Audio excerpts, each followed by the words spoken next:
It is not unpatriotic to protest and denounce an injustice committed on our behalf, but don't be the uncounted votes. On October 20th, 2021, the social media was agog with questions like, who ordered the shooting?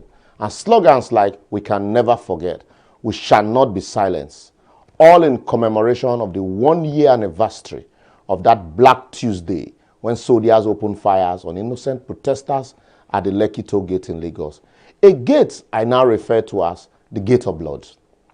While we may never get justice for the victims of that day, both civilians and security personnel alike, nor compensation for the wanton destructions of properties on the next day, 21st of October, we may also never hear the whole truth of the event of those 2 days, even from the panel of inquiry set up by the various states. However, one thing is sure, a takeaway from there, we lost our humanity, destroyed the fabric of our trust, and learned nothing. Whether you believe in my assertion or not, it doesn't really matter anymore now, as you no longer need to worry about those burning questions of NSAS, since our Attorney General of the Federation, Abubakar Malami, has in his press address, a day after filing charges against Nnamdi Kanu, blamed Nnamdi Kanu for the protest, the killing, and the subsequent event of the next day, despite not including those allegations in the charge sheet he filed against him a day before. So, if you put 1 and 2 together, according to Fela, the only answer you go get is government arrangement, but don't quote me. Or if you like, claim that our Attorney General is trying to pitch the Yorubas against the Igbos, or that he's trying to give evidence outside his charge sheet and the courtroom.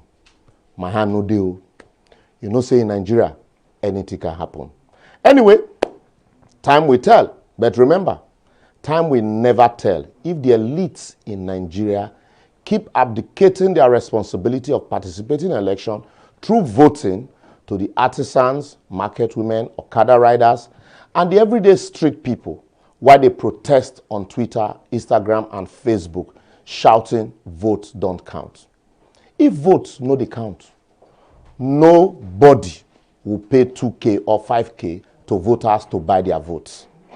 If votes don't count, nobody will use underage voters to vote in some part of the country. So wake up and wise up. Of the 2,272,293 registered voters in Imo, only 739,485 voted, even though 1,702,178 collected permanent voters card. What happened to the remaining 1 million plus voters? Mind you, this is replicated across the various states of the Federation. So don't tell me how about what happened to Hope Uzodinma. I will therefore advocate that nothing will change until we change our protest from the street and social media to the ballot box, so that our vote will not be uncounted. Of all the many followers Fela Toye, Kingsley Moghalu, and the likes had on social media, how many followed them to the ballot box? Remember, while social media may have its benefits, Nigerian elections are not won therefrom. While you are busy agonizing, the politicians are busy strategizing and visiting each other.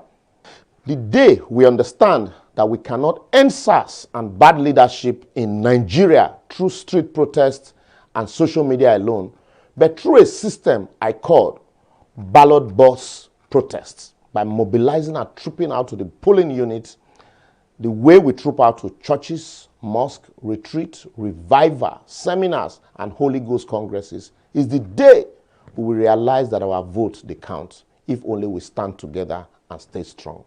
For in Nigerian political democracy, like I always say, prayer no dey cause power to change hand. Now votes they change hand. So let's all register to vote, and only then we can collectively get answers to the questions we seek. If I made common sense to you, view our previous episode by simply following us on all our social media platforms showing on your screen. Like, follow, subscribe, leave a comment, and share until we collectively elect the right leaders who will lead us on the path of peace, prosperity, and progress. See you next week.